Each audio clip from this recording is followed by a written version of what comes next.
Hello everyone, how are you all? Hope you all are very good. Today, students, we are going to start our fifth chapter of class 7, which is about heat. So, today, students, we have to discuss a concept of energy regarding heat. Okay, chalo. So, let's begin our chapter with the very first introductory lines, which is given about heat. See, did you ever touch a metal pole in the sunshine? Did you ever eat something right after it was baked in the oven? Did you ever stand next to a fire?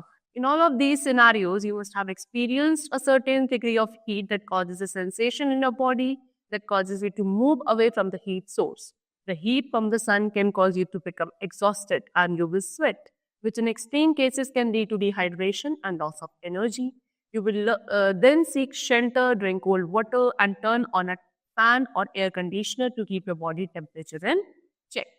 तो student what are they saying is कि क्या आपने कभी भी heat energy को या heat source को experience किया है, जिसके आपको कुछ एग्जांपल्स गिवन है कि यानी कि जब कोई सनशाइन में कोई मेटल का पोल है, जब आप उसे टच करते हो या फिर जब वो कोई चीज बेक होके आप तुरंत उसको खा लेते हो, या फिर आप कभी नेक्स्ट टू फायर यानी कि बिल्कुल कहीं आग आपने जला रखी है और उसके आप जिस बराबर में अगर आप खड़े हो, तो इन कुछ सिनारियोज में आप क्या एक्सपीरियंस करते हो? So you will experience a certain degree of heat, है ना?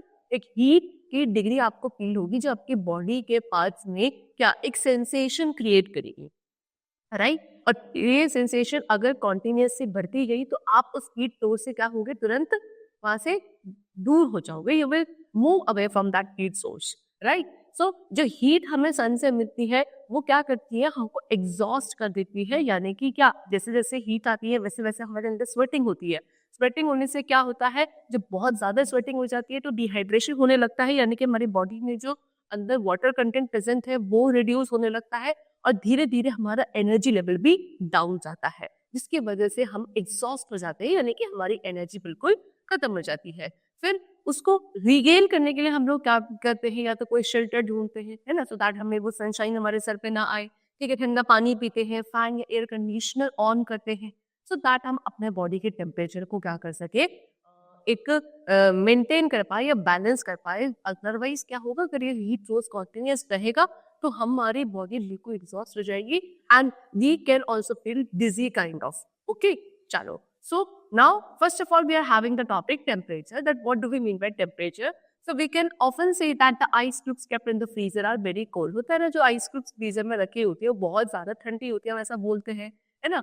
And the water that comes through the tap in winter is quite cold. The tea in the cup is very hot. The terms cool, hot, warm and very hot are used to describe one of the physical properties of matter. These terms are related because we do not know how hot the tea is or how cold the tap water is. Therefore, we need to measure the degree of coldness or hotness of a matter. The temperature is a measure of the degree of hotness or coldness of a body. So, क्या होता है कि आप कोई भी चीज, जैसे कि आप एकदम बिल्कुल हॉट टी का कप है, जब आप उसे टच करते हो तो आप कहते हो that cup is very hot. ठीक है, जो विंटर्स में टैप से पानी आता है उस टैप वाटर को आप कहते हो कि इट इज वेरी कोल्ड। ठीक है, तो इस तरीके से आप वो डिग्री, वो मेजर, जब आप किसी भी एक ऑब्जेक्ट की हॉटनेस या कोल्डनेस को मेजर करते हो, that is known as temperature. ठीक है, कि कोई भी ऑब्जेक्ट कितना हॉट या कितना कोल्ड है, उसकी डिग्री को, उसके एक्सटेंट को मेजर करना is known as temperature. Okay, चलो, so now we are having measurement of temperature, यानी कि अब टेम्परेचर को कैसे मेजर किया जाता है। So we measure temperature with an instrument called the thermometer. किसके थ्रू? एक इंस्ट्रूमेंट है which is known as thermometer, उसके थ्रू आप किसी भी बॉडी का, किसी भी ऑब्जेक्ट का टेम्परेचर मेजर करते हो। ठीक है, so all thermometer measure temperature by making use of some property of a substance that varies with temperature. One such property is change in volume of a substance, that is expansion and contraction with temperature. तो एक property क्या है, मतलब एक जितने भी thermometers होते हैं वो किसी भी ऑब्जेक्ट या बॉडी का जो थर्मामीटर मेजर करते हैं वो उस सब्सटेंस की किसी भी एक प्रॉपर्टी को, जो प्रॉपर्टी चेंज होती रहती है टेम्परेचर के साथ, है ना, उसके हिसाब से, उसके अकॉर्डिंग क्या करते हैं, टेम्परेचर को मेजर करते हैं। उनमें से एक प्रॉपर्टी क्या है, change in volume of substance, की सब्सटेंस जो है उसका वॉल्यूम कितना है, वो कितना चेंज हो रहा है, कितना एक्सपेंड या कितना कॉन्ट्रैक्ट हो रहा है टेम्परेचर के साथ, उससे भी हम टेम्परेचर को मेजर करते हैं। See this is the digital thermometer which is there in the market, और इसके थ्रू हम अपना बॉडी टेम्परेचर भी मेजर करते हैं। Now temperature scale.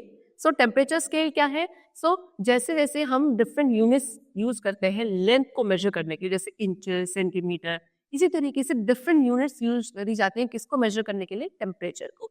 यानी कि इंस्ट्रूमेंट तो थर्मोमीटर है, लेकिन थर्मोमीटर भी जो टेम्परेचर मेजर करेगा उसकी कोई डिग्री होगी, उसकी कोई यूनिट होगी, है ना. सो ऐसे ही टेम्परेचर को मेजर करने के लिए बहुत सारी यूनिट्स होती है, ठीक है. और इन सभी यूनिट्स को रिप्रेजेंट किया जाता है डिफरेंट टेम्परेचर स्केल से. सो एक simplified description of how temperature scale is defined.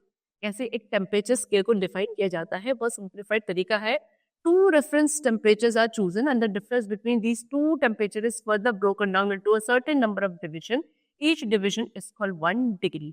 तो क्या लिया जाता है? 2 रेफरेंस टेम्परेचर लिए जाते हैं और इन 2 रेफरेंस टेम्परेचर के बीच का जो डिफरेंस होता है उसको फर्दर और कुछ छोटी छोटी यूनिट्स में डिवाइड कर देते हैं, डिविजन्स में डिवाइड कर देते हैं और हर एक डिवीजन को कितना 1 डिग्री लिया जाता है. ठीक है. तो सबसे ज्यादा कॉमनली यूज होने वाला रेफरेंस टेम्परेचर जो है वो है melting point of ice and the boiling point of water. या melting point of ice, ice का मेल्टिंग पॉइंट और वाटर का बॉइलिंग पॉइंट. ठीक है. 2 कॉमनली यूज होने वाले जो स्केल हैं that is Celsius and Fahrenheit scale. ठीक है. एक और थर्ड स्केल हमारे पास है जिसको हम केल्विन स्केल कहते हैं, जिसके बारे में हम कब पढ़ेंगे? अपनी हायर क्लासेस में पढ़ेंगे. यहाँ पे हमको सिर्फ किसके बारे में? सेल्सियस स्केल और फ़ारेनहाइट स्केल के बारे में डिस्कस करना है. So first of all, we are having about Celsius scale. Celsius scale, ये this is the picture of Celsius scale. ठीक है. इसको कैसे रिप्रेजेंट किया जाता है? डिग्री सेल्सियस से हम इसको पढ़ते हैं ऐसे. This is the sign of degree and this we have written capital C. तो इस सेल्सियस स्केल को ऐसे देखा जाता है, डिग्री सेल्सियस इसको बोलते हैं किसके ऑनर में? एंड्रूस सेल्सियस के ऑनर में. ठीक है. या फिर आप इसको डिग्री सेंटीग्रेड भी बोल सकते हो. So on this scale, the freezing point of ice is taken as 0 degree Celsius and the boiling point of water as 100 degree Celsius. The difference between these 2 points is divided into 100 degree. तो Celsius scale में क्या, जो ice का freezing point है वो 0 degree Celsius लिया जाता है और बॉइलिंग पॉइंट वाटर का 100 डिग्री सेल्सियस लिया जाता है. और इन दोनों टेम्परेचर के बीच में जो फर्दर डिविजन्स हैं वो कितने हैं? 100 डिग्रीज के डिविजन है. ओके. चलो. Now next we are having Fahrenheit scale, जिसको हम डिग्री फ़ारेनहाइट है ना बोलते हैं. इस तरीके से लिखा जाता है. ठीक है. और पढ़ा जाता है इसको क्या? Degree Fahrenheit. इस स्केल में क्या होता है? 32 पॉइंट डिग्री फ़ारेनहाइट तो क्या है? आइस का फ्रीजिंग पॉइंट है 32 degree Fahrenheit. And 212 degree Fahrenheit होता है बॉइलिंग पॉइंट ऑफ वाटर. ठीक. फिर इन दोनों पॉइंट्स में जो डिफरेंस है बीच में वो कितने? 180 डिग्री में डिवाइड है. This is the picture of what? Your Fahrenheit scale. ठीक है. This is Fahrenheit scale. Now, next we are having conversion formula. Conversion formula means what? कि दोनों इक्वेशंस को या दोनों डिग्रीज को आप कन्वर्ट भी कर सकते हैं. डिग्री सेल्सियस को डिग्री फ़ारेनहाइट में एंड डिग्री फ़ारेनहाइट को डिग्री सेल्सियस में. ठीक है. सी 2 simple equations given below will help us to convert one temperature scale into another. 2 simple equations given है, जैसे कि F equals to C into 9/5 plus 32. यानी कि फ़ारेनहाइट में अगर आपको कन्वर्ट करना है किसी भी डिग्री सेल्सियस टेम्परेचर को तो मल्टीप्लाई बाय 9/5 प्लस 30. या आपको किसी डिग्री फ़ारेनहाइट टेम्परेचर को सेल्सियस में कन्वर्ट करना है then 5/9 into F minus 30. F किसके लिए स्टैंड करेगा? फ़ारेनहाइट के लिए and C will stand for Celsius. ठीक है. So let us look at the following example to understand the conversion properly. तो आपको यहाँ पे एक एग्जाम्पल गिवन है, जैसे कि convert 86 degree Fahrenheit two degree Celsius. 86 degree Fahrenheit को डिग्री सेल्सियस में करना है. So this is the formula है ना. सेल्सियस में करने के लिए तो आप क्या करेंगे? सी 5/9. ठीक है. और यहाँ पे क्या F लेना था? F की वैल्यू कितनी? 86. तो 86 माइनस 32. ठीक है. So 86 minus 32 comes out to be 54. Then 54 multiply by 5/9 equals to 30. That means 86 degree Fahrenheit कितना होगा? 30 डिग्री सेल्सियस में कन्वर्ट हो जाएगा. Now, next is the temperature during a hot day in Delhi was 45 degree Celsius. Express this temperature in degree Fahrenheit. एक दिल्ली का hot day का जो temperature था वो कितना था? 45 डिग्री सेल्सियस था और आपको बोला है कि इस टेम्परेचर को डिग्री फ़ारेनहाइट में कन्वर्ट किया जाए. ठीक है. चलो, तो सोल्यूशन क्या है? फ़ारेनहाइट में कन्वर्ट करने का फॉर्मूला है C multiply by 9/5 plus 32. C की वैल्यू कितनी गिवन थी हमको? 45 डिग्री सेल्सियस गिवन थी. तो C की जगह 45, then the same formula multiply by 9/5 plus 32 degree Fahrenheit. So 45 into 9/5 comes out to be 81. Then we will add 32, then it will be 113 degree Fahrenheit. Means what? कि 45 degree Celsius is 113 degree Fahrenheit in. Okay? चलो. Now types of thermometer, कितने types के thermometer होते हैं? सी, the substance that is generally used in conventional thermometer is either mercury or alcohol. Based on this, there are two types of thermometer: mercury thermometer and alcohol thermometer. So generally जो substance जिसमें किसी भी conventional thermometer के अंदर use किया जाता है वो या तो mercury होता है या alcohol होता है. तो इस बेसिस पर हमारे पास दो टाइप के थर्मामीटर होते हैं. एक होते हैं आपके कौन से? मरकरी थर्मामीटर और दूसरे अल्कोहल थर्मामीटर. ठीक है, सबसे पहले मरकरी थर्मामीटर 1714 में गैब्रियल फ़ारेनहाइट ने पहला मरकरी थर्मामीटर क्या किया था? इन्वेंट किया था. यानी कि मरकरी क्या है? एक मेटल है, जिस लिक्विड मेटल है, only liquid metal which is at room temperature. ठीक है, तो इसको थर्मामीटर्स के अंदर यूज किया गया था. क्यों यूज किया गया था? Because of what reason? So they have given us mercury क्या रहता है? लिक्विड स्टेट में रहता है for a wide range of temperature में. यानी कि 38.87 डिग्री सेल्सियस पे मेल्ट होता है एंड 356.58 डिग्री सेल्सियस पे बॉइल होना स्टार्ट होता है. Relatively easy to see because of it silvery grey colour. ठीक है, काफी इजीली हम इसको देख पाते हैं क्योंकि इसका कलर कैसा है? सिल्वरी ग्रे कलर का होता है. ये ग्लास के साथ स्टिक नहीं होता and it has a fairly uniform rate of expansion for a wide range of temperature. यानी कि काफी यूनिफॉर्मली रेट से क्या होता है? ये एक्सपेंड होता है एक टेम्परेचर की वाइड रेंज के लिए. Okay, next is alcohol thermometer. यानी कि वो थर्मामीटर जिसमें अल्कोहल को यूज किया जाता है उनको हम अल्कोहल थर्मामीटर बोलते हैं. और उसके कुछ एडवांटेजेस हैं ओवर मर्करी थर्मामीटर. क्या क्या एडवांटेजेस है? कि अल्कोहल इज चीपर, है ना, and less harmful than mercury. Mercury के कंपैरिजन में अल्कोहल सस्ता भी है, चीपर भी है, हार्मफुल भी कम होता है. ठीक है, and it can measure much lower temperature. यानी कि काफी कम टेम्परेचर को भी मेजर कर सकता है. कितना? अप टू -115 डिग्री सेल्सियस तक का टेम्परेचर ये मेजर कर सकता है as compare to mercury thermometer. ठीक है, लेकिन the main disadvantage is that alcohol thermometers cannot measure temperatures higher than 78 degrees Celsius, whereas mercury thermometers can measure much higher temperature. तो वही है, every coin has two side. अगर किसी का कुछ फायदा है तो नुकसान भी है. अल्कोहल थर्मामीटर काफी लोअर टेम्परेचर तो मेजर कर सकता है, लेकिन हाई टेम्परेचर्स में ये केवल कितना? 78 डिग्री सेल्सियस तक के टेम्परेचर को मेजर कर सकता है. जबकि क्लिनिकल और we can say the mercury thermometer are used to measure a very high temperature also. ठीक है, now next we come to reading the conventional thermometer. यानी कि कन्वेंशनल थर्मामीटर को कैसे रीड किया जाता है? कन्वेंशनल थर्मामीटर यानी कि वो थर्मामीटर जो हम अपनी लैबोरेटरीज में यूज करते हैं उनको हम लैबोरेटरी थर्मामीटर बोलते हैं, है ना. और वो जिनको हम बॉडी टेम्परेचर को मेजर करने के लिए यूज करते हैं that is known as clinical thermometer. Right, this is your laboratory thermometer. ठीक, चलो. सो एक लैबोरेटरी थर्मामीटर के पिक्चर हमको गिवन है ना. इसमें क्या है? एक थिन ग्लास ट्यूब होती है. ठीक है, ये देखो, ये पूरी ट्यूब है पतली सी ग्लास की which is sealed at one end. एक एंड पे सील्ड होती है और एक एंड पे बल्ब होता है. इसमें यहाँ से ये सील्ड है इस तरीके से और ये आपका क्या है? यहाँ पे बल्ब है. ओके, चलो. Now bulb is generally filled with mercury or alcohol depending on whether it is mercury or alcohol laboratory thermometer. अब इस बल्ब के अंदर क्या होता है स्टूडेंट? या तो मर्करी फिल्ड होती है या अल्कोहल फिल्ड रहता है. डिपेंड करेगा कि वो थर्मामीटर मर्करी थर्मामीटर है या अल्कोहल लेबोरेटरी थर्मामीटर है. नाउ मर्करी कैसे दिखती है? एक सिल्वरी ग्रे लाइन की तरह दिखती है और अल्कोहल कैसे दिखेगा? रेड लाइन की तरह दिखेगा थर्मामीटर के अंदर. तो जब आपको इस थर्मामीटर पर टेम्परेचर को रीड करना होता है तो आप सिर्फ क्या करते हो? इस नंबर को, you just read the number on the scale at the tip of the red और सिल्वरी ग्रे लाइन. ठीक है, जो ये सिल्वरी ग्रे लाइन या रेड लाइन के टिप पे जो नंबर होगा हमें सिर्फ उसको रीड करना होता है. वो हमारा टेम्परेचर मेजर कर रहा होता है. ठीक है, और उसके साथ हमें यूनिट जरूर लगानी होती है, आइदर सेल्सियस और फ़ारेनहाइट. ठीक है, सो कितने टाइप्स के thermometer? Laboratory thermometer and clinical thermometer. Clinical thermometer generally क्या होता है? मर्करी थर्मामीटर होता है और डिजिटल थर्मामीटर ज्यादातर आपके आजकल टाइम पे क्या हो रहे हैं? पॉपुलर हो रहे हैं.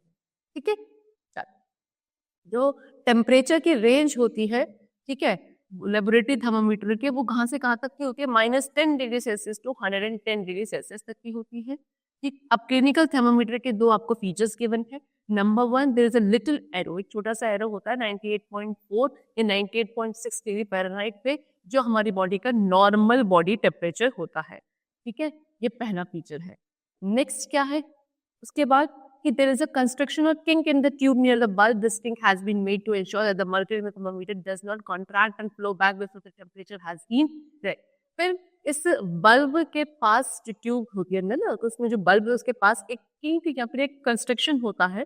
इसका काम क्या है, ये ऐसे क्यों बनाया गया है कि यानी कि मरकरी का स्केल जिससे से बढ़ता जाएगा, जब आप किसी के बॉडी टेम्परेचर को मेजर करोगे तो जब तक उस टेम्परेचर को रीड नहीं किया जाता तब तक मरकरी के लेवल नीचे ना आए, इसके लिए इस किंक को बनाया जाता है. चलो, अब किसी भी पर्सन की बॉडी टेम्परेचर को मेजर करने के लिए with a clinical thermometer follow the steps given below. क्या क्या स्टेप्स है? First, shake the thermometer a few times so that the mercury, the silvery gray line goes below the normal body temperature mark. ठीक है, सबसे पहले आपको thermometer को उस टाइम वैसे इस तरीके से शेक करना है ना. शेक क्यों करना है? सो दैट जो मरकरी यानी कि जो सिल्वर ग्रे लाइन इसमें आपको दिख रही है वो नॉर्मल मार्क से नीचे आ जाए. ठीक है, चलो उसके बाद place a thermometer in the armpit or under the tongue of the person whose temperature is to be taken and wait for 2 minutes. फिर आपको उस थर्मोमीटर को या तो आर्मपिट के अंदर या टंग के नीचे रखना है उस पर्सन के जिसका बॉडी टेम्परेचर आप मेजर करना चाह रहे हो, और रखने के बाद we have to wait for around 2 minutes. After that take out the thermometer. Thermometer बाहर निकाला जाएगा. फिर हमको टेम्परेचर को रीड करना है उस पॉइंट पर जहाँ पे सिल्वर लाइट जो है मरकरी की वो एंड हो रही है. ठीक है, तो keep the thermometer level with your I for an accurate reading. आप उसका अपने आई लेवल पे लेकर आएंगे इस तरीके से थर्मोमीटर को एक्यूरेट रीडिंग करने के लिए. ठीक है, कुछ प्रिकॉशंस आपको गिवन है यहाँ पे जो हमें एक मरकरी क्लिनिकल थर्मोमीटर को होल्ड करते वक्त, यूज करते वक्त ध्यान में रखने हैं. Number 1, wash the thermometer well and dip it in an antiseptic liquid before and after using it. ठीक, यानी कि जो मरकरी क्लिनिकल थर्मोमीटर होता है उसको यूज करने से पहले और यूज करने के बाद आपको उसको प्रॉपरली वॉश, क्लीन करना है, एंटीसेप्टिक लिक्विड के अंदर. Be careful while using a thermometer, it can break easily. Remember mercury is a toxic substance. तो यूज करते हुए बहुत ज्यादा केयरफुल रहना चाहिए क्योंकि ये बहुत इजी ब्रेक हो सकता है, क्योंकि ग्लास ही तो है और अंदर मरकरी है. मरकरी टॉक्सिक सब्सटेंस है तो किसी को भी हार्म हो सकता है. Now next we come to heat. So heat is what? It is a form of energy. See, have you stirred hot tea or water with a stainless steel spoon? Next time you do this, leave the spoon in the hot liquid for a little while. Now touch the handle of the spoon. What do you notice? The handle of the spoon would have got a little warm. Why did the handle of the spoon become warm? When there is a difference in temperature between two bodies, a certain type of energy flows between them. This is energy is called heat energy. तो क्या आपने कभी देखा हो कि कोई stainless steel spoon है, उसके थ्रू आप क्या कर रहे हो, किसी हॉट टी या हॉट वाटर को स्टिर कर रहे हो. स्टिर करने के बाद आप स्पून को उसके लिए कुछ थोड़ी देर तक आप क्या कर दीजिए, उसको उसी के अंदर छोड़ दीजिए और फिर उसके बाद आप देखेंगे तो वो स्पून का टेम्परेचर क्या हो चुका है, थोड़ा सा वार्म हो चुका है. अब ऐसा क्यों हुआ? क्योंकि स्टूडेंट, जब भी कोई दो बॉडीज के जो टेम्परेचर में डिफरेंस होता है, अगर एक का टेम्परेचर ज्यादा है, एक का टेम्परेचर कम है, तो क्या होता है, एनर्जी का फ्लो होता है from the higher temperature to the lower temperature, and this is what is known as heat energy. यानी कि हीट एनर्जी ट्रांसफर होती है high level to low level. ठीक है, चलो. सो हीट को हम बहुत सारी सिचुएशंस पे यूज करते हैं, जैसे कि फूड कुक करने के लिए, स्टीम इंजन को रन करने के लिए, हीटिंग वाटर फॉर बेदिंग, नहाने के लिए हम गर्म पानी करते हैं, क्लोथ्स को आयरन करने के लिए, और बहुत सारे पर्पस के लिए हीट एनर्जी का यूज किया जाता है. ठीक है, उसके बाद we have learn that energy is a capacity to do work. Energy क्या है? किसी भी काम को करने की कैपेसिटी है. तो यानी कि जब हम हीट को भी क्या कर रहे हैं, एक फॉर्म ऑफ एनर्जी कंसिडर कर रहे हैं, यानी कि हीट भी वो एनर्जी है whereas temperature is a measure of heat energy. यानी कि हीट तो एनर्जी है, is a form of energy, लेकिन टेम्परेचर एनर्जी नहीं होता है. टेम्परेचर है कि हीट एनर्जी को मेजर करने की यूनिट. ओके, चलो. Now, heat is defined as the energy transfer from a body at higher temperature to a body at lower temperature when both the bodies are in contact. Heat is transferred from a hot body to a cold body till both the bodies attain the same temperature. So, heat क्या है? जब दो body आपस में एक दूसरे के contact में है, जिसमें से एक बॉडी का टेम्परेचर कम है और दूसरी बॉडी का टेम्परेचर ज्यादा है, तो हीट एनर्जी क्या होगी? हीट एनर्जी है हाइयर बॉडी वाले टेम्परेचर से लोअर बॉडी वाले टेम्परेचर में ट्रांसफर होगी जो. ठीक है, उसको आप हीट बोलोगे, लेकिन condition is that those two body should be in contact with each other, right. और तब तक वो क्या होगा, हीट एनर्जी का ट्रांसफर होगा from a hot body to a cold body, जब तक दोनों ही बॉडी का टेम्परेचर बिल्कुल इक्वल या बैलेंस नहीं हो जाता. ठीक है, चलो. Now measuring heat. हीट को मेजर करा जाता है जैसे कि हम लेंथ को सेंटीमीटर मीटर में मेजर करते हैं, ऐसी हीट एनर्जी, किसी भी फॉर्म ऑफ एनर्जी जो मैटर की होती है उसको कैलोरीज या जूल्स में हम मेजर करते हैं। किसी भी फॉर्म ऑफ एनर्जी को कैलोरीज या जूल में किया जाता है, यानी कि एसआई सिस्टम में, जिसको हम international standard for the system of unit कहते हैं, तो हीट एनर्जी को जूल्स में मेजर किया जाता है और जूल का जो सिंबल है that is capital J. Okay, चलो, फ्लो ऑफ हीट, हीट का फ्लो मतलब क्या, यानी कि वो मेथड्स जिससे हीट एक रीजन से दूसरे रीजन में ट्रांसफर होती है उसको हम क्या बोलते हैं, मोड्स ऑफ हीट ट्रांसफर। कितने मोड्स है, 3 मोड्स है। Number 1 conduction, second is convection and third is radiation. सबसे पहले कंडक्शन ऑफ हीट। तो कंडक्शन ऑफ हीट क्या होता है, जैसे कि पहले भी एग्जांपल्स गिवन थे, यानी कि जब दो ऑब्जेक्ट एक दूसरे के कांटेक्ट में होते हैं, ठीक है, विद हॉट सॉलिड और लिक्विड, यानी कि मान लो कोई मेटल ऑब्जेक्ट है ना, और मेटल ऑब्जेक्ट हीट अप हो रहा है, हीट कब हो रहा है, जब वो किसी भी हॉट सॉलिड या हॉट लिक्विड के कांटेक्ट में आ रहा है। ठीक, एग्जांपल, एक स्टेनलेस की स्पून थी, वो क्या हो गई थी, हॉट हो गई थी जब हमने उसको एक हॉट लिक्विड के अंदर रखा था। ठीक है, सो ये किसकी वजह से हुआ, the heat from the hot liquid moves to the container from there to the stainless steel spoon. तो क्या वो जो हॉट लिक्विड अंदर रखा था टी, उसकी जो हीट थी वो सबसे पहले उस कंटेनर में गई, जिस कंटेनर में आपने उसको रखा हुआ है, और वहां से वो उस स्टेनलेस स्पून के अंदर ट्रांसफर हो गई जिसके अंदर हमने ऐसे रख दी। ठीक है, इस तरीके से हीट का ट्रांसफर हुआ है। तो कंडक्शन कैसे होता है, तो कंडक्शन को समझने के लिए पहले हमें पढ़ना पड़ेगा कि किसकी मैटर किस चीज से मिलकर बना है। हमें पता है matter is made up of टिनी particles. Matter क्या है, anything around us which occupy space which has मास। हमारे चारों तरफ जितनी भी चीजें हैं वो सभी ऑलमोस्ट मैटर है, क्योंकि सभी का कुछ ना कुछ मास होता है और सभी चीजें कुछ ना कुछ स्पेस ऑक्यूपाई करती हैं। अब ये मैटर किसका बना है, मैटर बना है छोटे छोटे पार्टिकल्स की हेल्प से, राइट। चलो, सो पहले भी क्लासेस में पढ़ा है कि सॉलिड्स की अगर हम बात करें, सॉलिड्स भी क्या एक तरीके का मैटर के स्टेट है, और इसमें जो पार्टिकल्स होते हैं ये काफी टाइटली पैक्ड होते हैं। इतने टाइटली पैक्ड होते हैं कि इनके बीच में इंटरमोलिकुलर स्पेस बिल्कुल भी नहीं होता, और ना ही कोई भी पार्टिकल अपने अंदर क्या कर सकता है, फ्रीली मूव कर सकता है, because they do not have space to move around, right. चलो, यानी कि वो क्या करते हैं, एक ही फिक्स पॉइंट पे रह के वाइब्रेट करते हैं, जो भी आपके सॉलिड स्टेट के इंटरमोलिकुलर पार्टिकल्स होते हैं। Now particles of a solid vibrate about a fix point, यानी कि सॉलिड के जो पार्टिकल्स है अंदर वो अपने एक फिक्स पॉइंट पे रह के ही वाइब्रेट करते हैं। So let us take the example of a solid rod being heated at one end by a candle flame, यानी कि आपने यहाँ पे क्या लिए, एक सॉलिड रॉड लिए कुछ इस तरीके से जिसको आप हीट कर रहे हो कैंडल की फ्लेम पर। ठीक है, सो हीट क्या होगी, जैसे जैसे इंक्रीज होगी वाइब्रेशंस इंक्रीज होती जाएगी, और जो पार्टिकल्स हैं उस रॉड के एक एंड पे, है ना, जो कि कौन से एंड पे, ये वाले एंड पे जो आपके फ्लेम के कांटेक्ट में आ रही है ना, यहाँ के पार्टिकल्स क्या होंगे, पार्टिकल्स में अंदर ही अंदर जो वाइब्रेशंस है वो इंक्रीज होती जाएगी because of the temperature being increased due to heat. ठीक है, फिर ये जो पार्टिकल्स है कोलाइड करेंगे, यानी कि एक दूसरे में बम्प करेंगे with each other, and in the process transfer the energy to their more slowly moving neighbors further away from the flame। तो धीरे धीरे जब वो बहुत ज्यादा आपस में कोलाइड करेंगे तो वो हीट एनर्जी को क्या करेंगे, अपने से जो दूर पार्टिकल्स है वहां पे ट्रांसफर करना शुरू कर देंगे।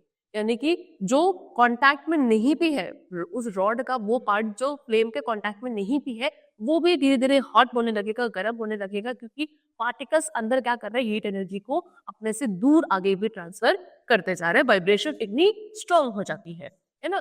सो इससे क्या होता है, वाइब्रेट, यानी कि वो फास्टली वाइब्रेट करते हैं and in turn pass the vibration on to the neighbours, और धीरे धीरे अपने जो नेबर पार्टिकल्स है उनमें भी वाइब्रेशन को ट्रांसफर करते हैं।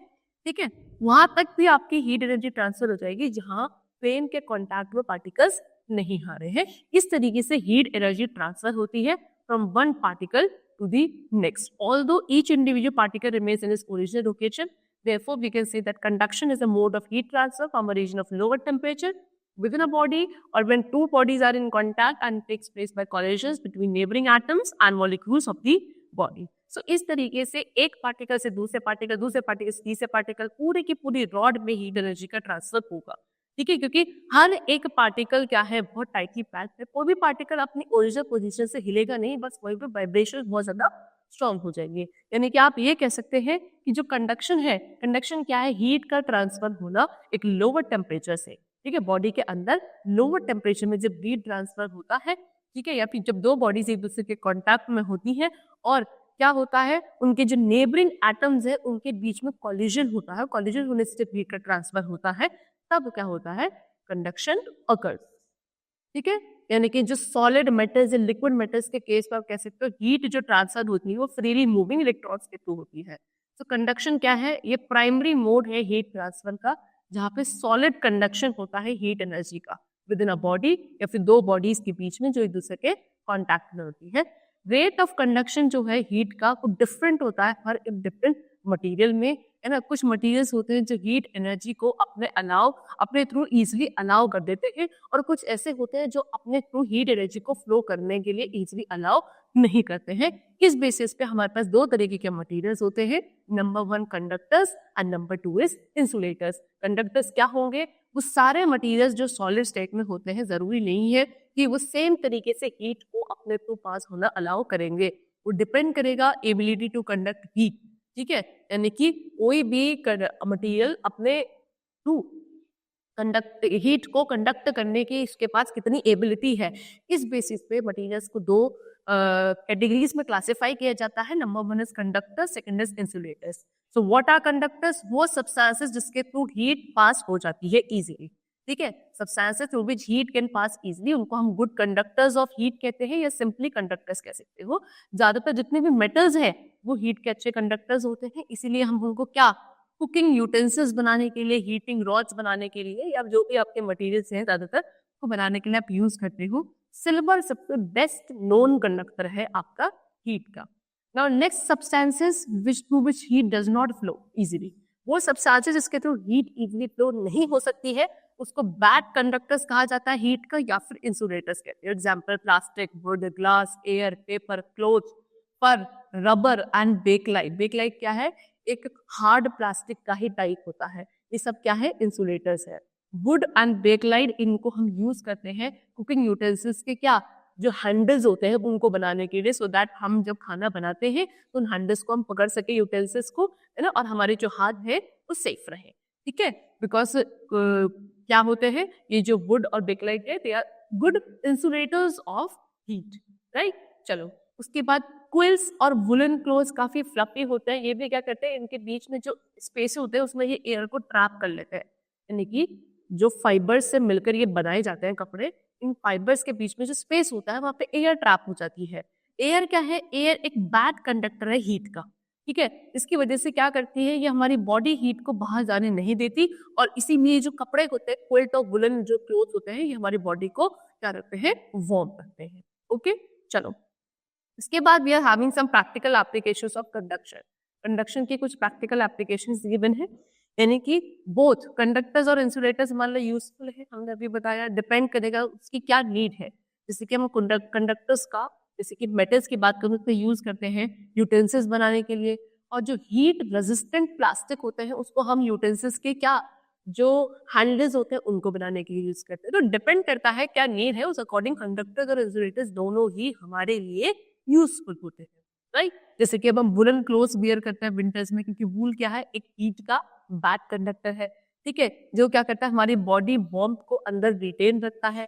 वूल फाइबर के अंदर क्या होते हैं, सीरीज होती है कर्ल्स की, इन सबको क्या बोलते हैं, क्रिम्प कहते हैं। और ये जो क्रिम्प है क्या करते हैं, छोटे छोटे एयर पॉकेट्स अंदर क्रिएट करते हैं। जितने ज्यादा नंबर ऑफ क्रिम्स होंगे उतनी ज्यादा नंबर ऑफ एयर पॉकेट्स होंगे, यानी कि वो उतना ज्यादा एयर को होल्ड या ट्रैप कर पाएंगे, ठीक है। तो इसीलिए क्या बन जाती है, एक थिन लेयर ऑफ एयर है, एयर की एक पतली सी लेयर बन जाती है हमारे अराउंड, जो हमारी बॉडी को क्या करती है, इंसुलेट करती है, यानी कि हीट को बाहर अलाउ नहीं करती जाने से। इससे कोल्ड वेदर से हमको प्रोटेक्ट करती है ना। और जो बॉडी की हीट है वो अंदर ही अंदर रिटेन रहती है, यानी कि बाहर की ठंड हमें नहीं महसूस हो, ठीक है। चलो now convection of heat, heat का कन्वेक्शन पढ़ते हैं। सो ये जो मोड है हीट ट्रांसफर का, ये लिक्विड्स और गैसेस में यूजुअली हमको देखने को मिलता है। लिक्विड्स और गैसेस भी मैटर की स्टेट है जिसमें मॉलिक्यूल्स कैसे होते हैं, थोड़ा सा फ्लूइड वाली स्टेट में होते हैं, यानी कि डेंसली पैक्ड नहीं होते हैं, थोड़ा बहुत उनके बीच में स्पेस होता है, वो फ्रीली मूव कर सकते हैं। यानी कि कन्वेक्शन क्या है, primary mode of heat transfer माना जाता है, ठीक है। चलो तो ये जो मेथड है, ठीक है, जहां हीट ट्रांसफर होती है by mass movement of the liquid और gas itself is called convection, ठीक है। लिक्विड और गैस उसके खुद के अंदर जब मास मूवमेंट होता है हीट ट्रांसफर का, उसको हम कन्वेक्शन बोलते हैं।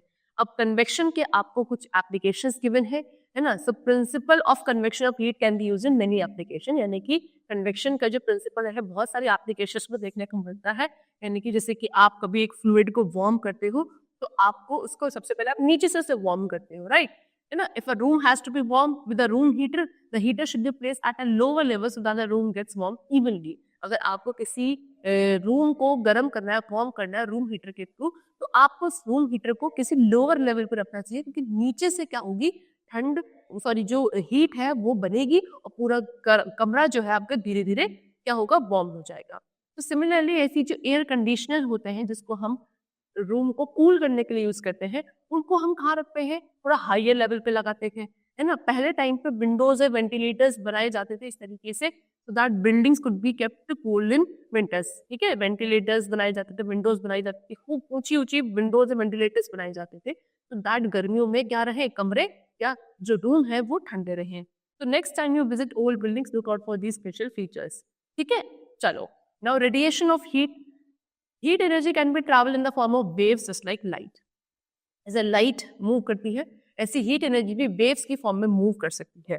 अब जो ये वेव्स है, यानी कि दोनों ही वेव्स, बोथ हीट और लाइट, है ना, और बाकी सारे टाइप्स की जो वेव्स होती हैं, इनको हम इलेक्ट्रोमैग्नेटिक वेव्स कहते हैं। क्या कहते हैं, इलेक्ट्रोमैग्नेटिक वेव्स, यानी कि energy which is travelling in this form is called radiation. वो एनर्जी जो वेव्स की फॉर्म में ट्रैवल करती है उनको हम रेडिएशंस कहते हैं। जैसे कि आपकी लाइट जो है बहुत सारे डिफरेंट मीडिया में ट्रैवल कर सकती है, चाहे एयर हो, वाटर हो, है ना। सो वैक्यूम में भी हीट रेडिएशंस आसानी से ट्रैवल, ऐसे ही जो आपका हीट है, हीट भी आसानी से डिफरेंट मीडियम्स में या फिर इवन वैक्यूम में भी क्या कर सकती है, ट्रैवल कर सकती है। All bodies give out energy that travels in the form of radiations, much like light through space. Energy from the sun reaches us through radiation. Bodies that absorb this radiations become hot. ठीक है, सभी bodies क्या करती हैं, energy को बाहर radiate करती है वेव्स के फॉर्म में, जिनको हम रेडिएशंस कहते हैं। जैसे कि लाइट एनर्जी बाहर निकलती है, इस तरीके से हीट एनर्जी निकलती है। सन है, सन की जो हीट है, सन की जो लाइट है, वो भी स्पेस से बाहर हमारे एटमॉस्फेयर तक आती है, किस फॉर्म में, रेडिएशन फॉर्म में। जिससे भी बॉडी पर ये रेडिएशंस कॉल करती है, वो बॉडी क्या हो जाती है, वार्म हो जाती है, ठीक है। उसके बाद amount of heat energy that is absorb by a body depends on its colour, ठीक है। अब कोई भी एक बॉडी कितनी हीट एनर्जी एब्जॉर्ब करेगा वो उसके कलर पे भी डिपेंड करता है। यानी कि वो बॉडी जो ब्लैक होती है कलर की, वो ज्यादा रेडिएटेड हीट को क्या कर लेती है, एब्जॉर्ब कर लेती है as compare to white bodies, ठीक है। So we feel more comfortable wearing white and light colored clothes in summer. This is because white clothes absorb comparatively less amount of heat than dark clothes and therefore keeps relatively cooler. इसीलिए summers में हम usually कैसे white या फिर जो light colour के clothes होते हैं उनको पहनना ज्यादा प्रेफर करते हैं, क्योंकि ये क्या करते हैं, हीट एनर्जी को कम एब्जॉर्ब करते हैं एज कम्पेयर टू डार्क और ब्लैक कलर्ड क्लोथ्स, राइट। फिर उसका रिवर्स अप्लाई होता है विंटर्स में, यानी कि विंटर्स में हम लोग डार्क कलर के क्लोथ्स में ज्यादा कंफर्टेबल होते हैं, क्योंकि जो डार्क कलर क्लोथ्स होते हैं वो ज्यादा हीट एब्जॉर्ब करते हैं हमारी सराउंडिंग से, है ना, और हमारी बॉडी को क्या रखते हैं, वार्म रखते हैं। यानी कि dark clothes absorb more heat than light coloured ones, है ना। तो ये जो रिवर्स है ये भी बिल्कुल ट्रू है।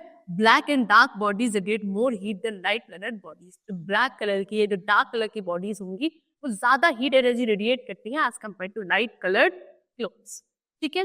चलो, now next we come to practical applications of radiations. Radiations के कुछ प्रैक्टिकल एप्लीकेशंस पढ़ते हैं, जैसे कि हीट रेडिएशंस आपके वैक्यूम में भी ट्रैवल करती हैं, जैसे कि एयर में करती है। लाइट रेस ऐसी वैक्यूम में हीट रेडिएशंस ट्रैवल कर सकती हैं, इसीलिए इलेक्ट्रिक रूम हीटर में क्या होता है, मिरर्स होते हैं उसकी हीटिंग कॉइल के पीछे। ये क्या करते हैं, ये हीट जो हीलिंग कोड रेडिएट करता है उसको क्या करते हैं, रिफ्लेक्ट करते हैं, कहाँ, हीटर के सामने की तरफ, है ना। इस तरीके से जो हीट रेडिएट होती है उस डायरेक्शन में, जो हीटर के पीछे होता है उसी डायरेक्शन में होगी और वेस्ट नहीं होती है। यानी कि बाहर से निकलने वाली सारी रेडिएशंस आप सामने जाती है, सामने से आपके रूम की तरफ आती है, वेस्ट कहीं नहीं होती है। सोलर पैनल जो हम अपने घर में यूज करते हैं, है ना, हीटिंग वाटर के लिए, ठीक है, ये सब क्या है, ये डिजाइन किए गए हैं क्या करने के लिए, absorption of heat from the sun. Sun की जो हीट एनर्जी आती है, रेडिएशंस आते हैं, उनको एब्जॉर्ब करने के लिए इनको इस तरीके से डिजाइन किया गया है। एक ब्लैक मेटल शीट है जिसको इसमें यूज किया जाता है सो दैट ये ज्यादा से ज्यादा हीट का एब्जॉर्प्शन कर सके। Now we are having the comparison between conduction, convection and radiation. इन तीनों के बीच में आपको एक कंपैरिजन गिवन है, ठीक है, एक टेबल गिवन है, कंडक्शन में जो हीट ट्रांसफर होता है वो क्या एक्चुअल मूवमेंट यानी कि मॉलिक्यूल्स का मूवमेंट नहीं होता है तो जाके हीट का ट्रांसफर होता है। जो मॉलिक्यूल्स है वो अपनी एनर्जी को क्या करते हैं, अपने नेबरिंग मॉलिक्यूल्स को ट्रांसफर कर देते हैं। कन्वेक्शन में heat transfer takes place due to the movement of the molecules itself. Molecules में जब आपस में खुद में मूवमेंट होता है तब जाके हीट एनर्जी का ट्रांसफर होता है इन कन्वेक्शन। और रेडिएशंस में क्या होता है, हीट ट्रांसफर होती है विदाउट अ मीडियम, बिना मीडियम के भी। कंडक्शन में मीडियम रिक्वायर्ड होता है, कन्वेक्शन में भी मीडियम रिक्वायर्ड होता है, रेडिएशन में medium is not needed. Conduction में हीट ट्रांसफर किसी भी डायरेक्शन में हो सकता है मटेरियल के। कन्वेक्शन में हीट ट्रांसफर यूजुअली आपका ऊपर की तरफ होता है और रेडिएशंस में कहाँ होता है, रेडिएशंस में भी इन ऑल डायरेक्शन होता है हीट का ट्रांसफर।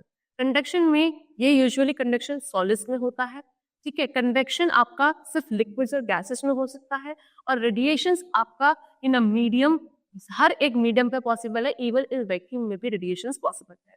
कंडक्शन में ट्रांसफर स्लो होता है, कंडक्शन में ट्रांसफर फास्टर होता है और रेडिएशंस में ट्रांसफर जो है सबसे फास्टेस्ट होता है। ओके, चलो now preventing loss of heat.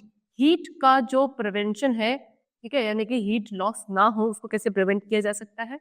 एक थर्मो फ्लास्क है जो एक बहुत अच्छा एग्जाम्पल है how heat loss by all the modes of heat transfer, namely conduction, convection, radiation is minimized. Let us see how this is done. एक thermos flask होता है, जैसे कि ये है थर्मो फ्लास्क, यूजुअली आप इसे यूज करते हो, ठीक है। एक बहुत अच्छा एग्जांपल है कैसे heat loss bye all the mode of transfer of heat. तीन ट्रांसफर ऑफ हीट के मोड हमने पढ़े, conduction, convection, radiation. Thermos flask को ऐसे डिजाइन किया गया है कि इन तीनों ही मोड से किसी से भी क्या नहीं होता, इसके अंदर हीट का लॉस नहीं होता है। ये सबसे बेस्ट एग्जाम्पल है, ठीक है। तो इसके बारे में पढ़ते हैं। So thermos flask maintains the temperature of the substance in it. It keeps hot things hot and cold things cold for a long time. This is achieved by minimizing the exchange of heat between the substance kept in the flask and the surrounding. यानी कि ये क्या करता है, thermos flask के अंदर आप जो भी चीज रखोगे उसके टेम्परेचर को एज इट इज मेंटेन रखता है। अगर कोई हॉट चीज रखी जाएगी तो वो हॉट रहेगी और कोल्ड चीज रखी जाती है तो वो कोल्ड रहती है for a very long period of time, ठीक है। अब ऐसा होता क्यों है, क्योंकि इसमें क्या किया जाता है, जो हीट का एक्सचेंज है वो मिनिमाइज, बहुत ही कम कर दिया जाता है। जो भी सब्सटेंस इसके अंदर रखा होता है फ्लास्क के अंदर, उसकी जो उसके सराउंडिंग्स के बीच में जो हीट का एक्सचेंज होता है उसको बहुत ही कम कर दिया जाता है। क्यों, क्योंकि फ्लास्क में क्या होती है, फ्लास्क में डबल वॉल्ड ग्लास कंटेनर होता है। डबल वॉल ग्लास का कंटेनर होता है, एक वैक्यूम क्रिएट करा जाता है दोनों ही वॉल्स के बीच में, है ना, और फिर उसको क्या कर दिया जाता है, सील कर दिया जाता है। दोनों ही जो वॉल्स है क्या करी जाती है, प्रॉपर्ली पॉलिश करी जाती है, शाइनी सिल्वर कलर की, है ना। जो फ्लास्क का बाहर वाला केस होता है उसमें क्या होता है, और जो उसकी लिड होती है उसको एक इंसुलेटिंग मटेरियल से बनाया जाता है, जैसे कि प्लास्टिक वगैरह से, सो दैट क्या हो, हीट का ट्रांसफर नहीं होता है, ठीक है। उसके बाद last is working of thermos flask, यानी कि थर्मोस फ्लास्क कैसे काम करता है। तो थर्मोस फ्लास्क कैसे, हमने अभी बताया कि जो भी इसके अंदर कंटेंट रखा होगा उसके टेम्परेचर को मेंटेन करता है। कैसे, number one, heat loss by conduction is reduced due to the insulated outer case, यानी कि कंडक्शन के थ्रू जो हीट लॉस हो सकता था वो बिल्कुल रिड्यूस कर दिया जाता है। किसकी वजह से, इसमें जो हम इंसुलेटेड आउटर केस लगाते हैं इसका, उसकी वजह से। फिर कन्वेक्शन के थ्रू जो हीट लॉस होता था वो भी रिड्यूस कर दिया जाता है। कैसे, जो दोनों वॉल्स के बीच में हम पहले वैक्यूम क्रिएट करते हैं और फिर इसको सील कर देते हैं, इसकी वजह से कन्वेक्शन के थ्रू भी हीट लॉस नहीं हुआ था due to the vacuum created between the double walls of the container. फिर रेडिएशंस को मिनिमाइज किया जाता है, किसकी वजह से, शाइनी सिल्वर कलर पे पॉलिश किया जाता है on the inner surface of the walls of the container, ठीक है। कंटेनर की जो इनर वॉल्स का सरफेस है उसको शाइनी सिल्वर ग्रे कलर से क्या किया जाता है, पॉलिश किया जाता है। उसके थ्रू रेडिएशंस के थ्रू भी हीट एनर्जी वहां से ट्रांसफर नहीं होती है, और जो अंदर सब्सटेंस रखा है थर्मोस फ्लास्क के, वो कैसा रहता है, एज इट इज टेम्परेचर का रहता है। Okay, so student, the chapter has been completed over here. I hope the chapter is very clear to you. We'll meet you very soon with a new chapter. Till then, take care. Thank you, everyone.